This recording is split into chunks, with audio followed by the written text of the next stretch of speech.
Hello everyone, this is your Sunday Nails and today gusto ko lang i-share sa inyo kung paano ako mag-removal and by the way akin yung gawa, 2 months retention na yan.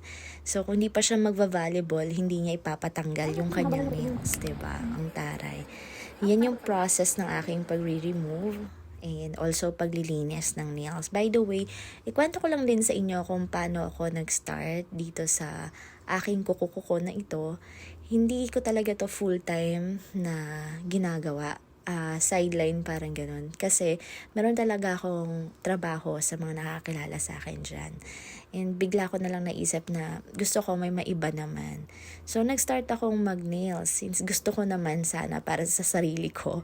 Pero napunta sa mga clients ko, 'di ba? At least nakakapagpasaya tayo.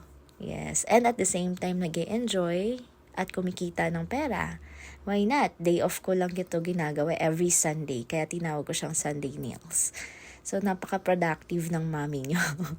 At gusto ko rin i-share to sa iba. Malay mo may mga nakikinig, may mga nanonood na gusto palang mag-start.